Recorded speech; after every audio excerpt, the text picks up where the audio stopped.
But we're going to actually go to some baseball to start off this hour. And we're going to the Los Angeles Angels, who have been having a very good season. They're over 500. They're in the hunt for the playoffs, the wild they're like card. 4 games out right now, Chris. Yep. 4 games out. Yep. And so, but problems arose last night. And in their game last night, they had 3 of their best players suffer injuries. Probably their 3 best players. Shohei Ohtani, of course, has a blister on his throwing hand. So that, which is not the end of the world. Right. That happens. You can't pitch with it. Right. But he should be able to hit as a DH, and he still will be in the All-Star game. Has he said anything about the home run derby? I would assume he's going to stay out of that. Yeah, probably, Chris. Now, even though he's going to hit, probably get his at bat in the game, right? Yeah, get in that bat or 2. You know what I mean? If he's leading off, that might be it. But he hasn't announced it officially, but I doubt it. Anthony Rendon. Now so we talked about Otani, and he should be able to play. He can hit now, so he should. We'll see when he's back on the mound. But Mike Trout is the worst of it. He had surgery today, Rob, on a broken wrist to repair. They're talking about 6 to 8 weeks, Chris. Like that. If it's 8 weeks, the season is 3 more months. So that's September. Yep, absolutely. And this is what has dogged Mike Trout throughout his entire career. His inability to stay healthy. And it's unfortunate because he is one of the best that we've seen. But, Rob, what do they say? The best ability is availability.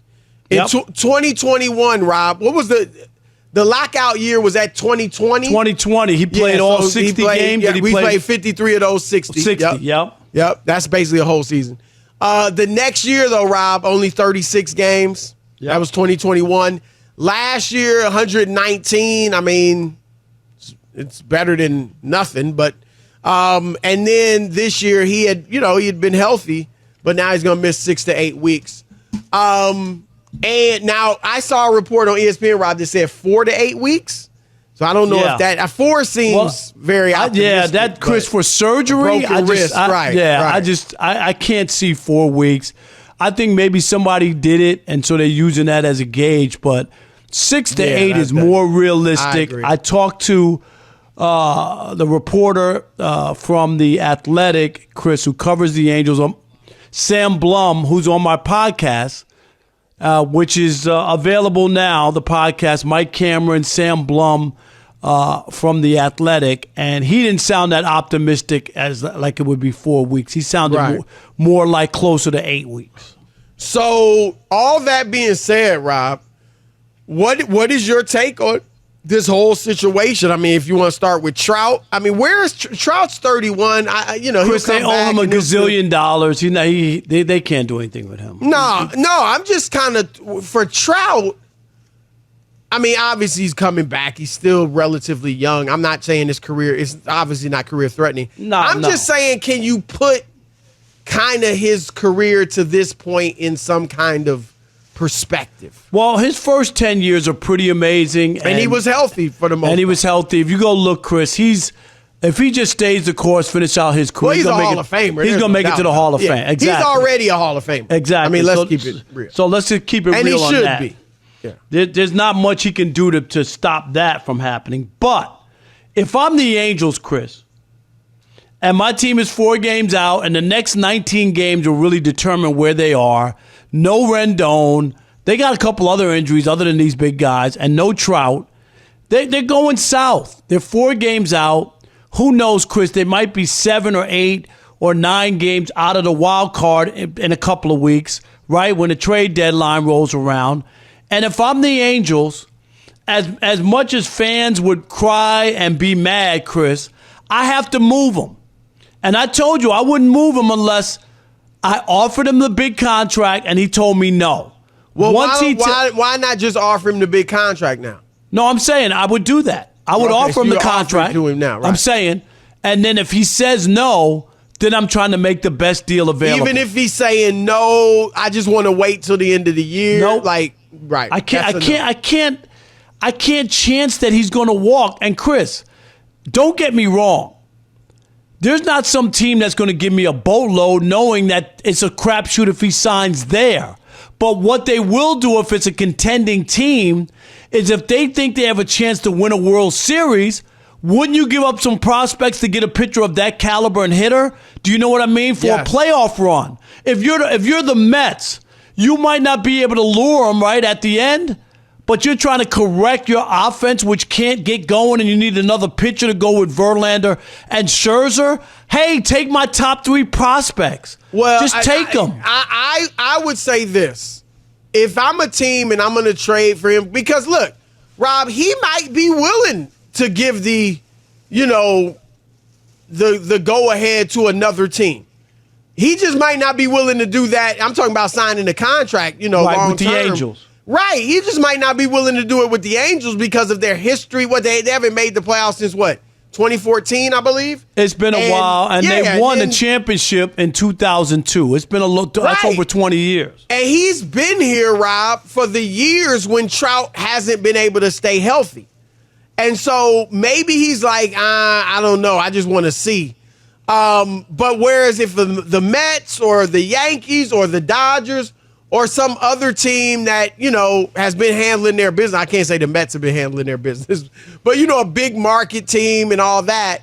Maybe because Rob, I don't think I can give up 3. I get you make a good point about trying to make a World Series run. I'm just saying but it's hard to give up 3 prospects and, you know what I mean, for a rental for a couple of months. Because, right. Baseball, you just don't know. And is that enough time for you to even make a ton of money that obviously Ohtani's going to bring you, But if you're the Mets, look at it 2 ways, Chris. I hear what you're saying because it's you might not want to give up 3. You might give up 2 and then maybe another guy in the top 20. Do you know what I mean? So it's not your top 3 prospects. So I'll pull back and say your top 2 and then another guy in the top 20. Okay. Right. But if you're the Mets, you're looking at it and say, we get a first crack at him, and maybe he'll come to New York and like it, like the buzz, like the fans. I would think he would. You got an owner that has $2 or $3 billion, like this guy. He might not. He might like me. He might want to know more about how I made my money and be around somebody who's that successful. You know what I mean? And like all these other things. So is it worth it to get a once in a lifetime player? I say it is if you're buying. But not if you're if you're buying, but if gotta be real close. Yeah, if I'm the Angels, but you got to be willing to say like, okay, if we get him, we are going to offer him 500 or 600. You can't be like, well, we don't know yet. We got to wait and see. No. If you're going to make that deal, you have to be absolutely. Willing to sign him. I think a team, Rob. I think the teams that will go after him will be willing to give him that money. Right. And obviously, too, if you got to get, I assume the baseball rules are similar.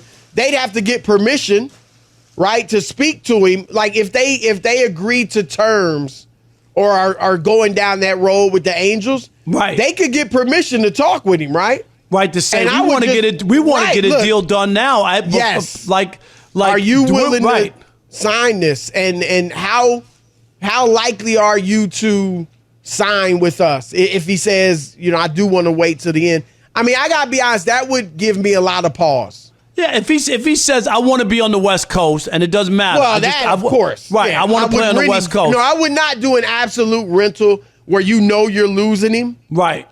I wouldn't do that because that dude, Rob. You get him.